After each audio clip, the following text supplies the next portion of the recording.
അതിതീവ്ര മഴയിൽ മുങ്ങി മുംബൈ നഗരം. 50 വിമാന സർവീസുകൾ റദ്ദാക്കി. താനെ, റായ്ഗഡ് എന്നീ ജില്ലകളിലെ സ്കൂളുകൾക്കും കോളേജുകൾക്കും ഇന്ന് അവധിയാണ്. ജാഗ്രതാ നിർദ്ദേശവുമായി ബ്രിഹൻ മുംബൈ മുനിസിപ്പൽ കോർപ്പറേഷൻ.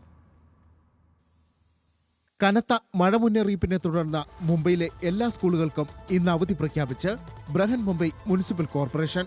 9 മണിക്കൂറിനുള്ളിൽ 101.8 മില്ലിമീറ്റർ മഴയാണ് തിങ്കളാഴ്ച മാത്രം മുംബൈയിൽ രേഖപ്പെടുത്തിയത്.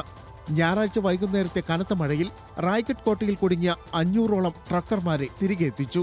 കാലു, കുണ്ടലിക നദികളിലെ ജലനിരപ്പ് അപകടനിലയേക്കാൾ ഉയരത്തിലെത്തിയതായി ജില്ലാ ഭരണകൂടം.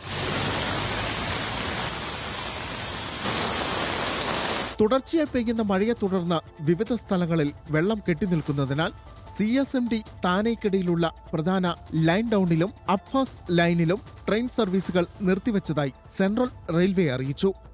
ചുണ്ണാമ്പത്തിയിൽ വെള്ളക്കെട്ട് കാരണം ഹാർബർ ലൈൻ സർവീസുകൾ താൽക്കാലികമായി നിർത്തിവച്ചു. മുംബൈ നിവാസികൾക്ക് ജാഗ്രതാ നിർദ്ദേശം നൽകുകയും ബ്രഹൻ മുംബൈ മുനിസിപ്പൽ കോർപ്പറേഷൻ മുംബൈ നിവാസികൾക്ക് BMCയുടെ മെയിൻ കൺട്രോൾ റൂമുമായി ബന്ധപ്പെടാൻ 1916 എന്ന ഹെൽപ്പ് ലൈൻ നമ്പറും BMC നൽകിയിട്ടുണ്ട്. NMMC വിദ്യാഭ്യാസ വകുപ്പിന്റെ ഉത്തരവുകൾ പ്രകാരം എല്ലാ സർക്കാർ സ്വകാര്യ സ്കൂളുകളും അടച്ചിടും. അന്തേരി സബ്വേ താൽക്കാലികമായി അടച്ചു.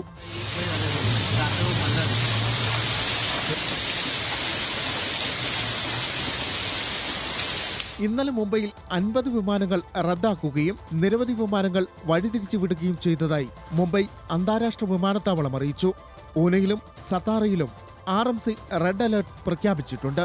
ജൂലൈ 12 വരെ മുംബൈയിലെ ഒറ്റപ്പെട്ട സ്ഥലങ്ങളിൽ കനത്ത മഴ പെയ്യുമെന്ന് ഇന്ത്യൻ കാലാവസ്ഥാ വകുപ്പ് പ്രവചനം. National desk, news Malayalam.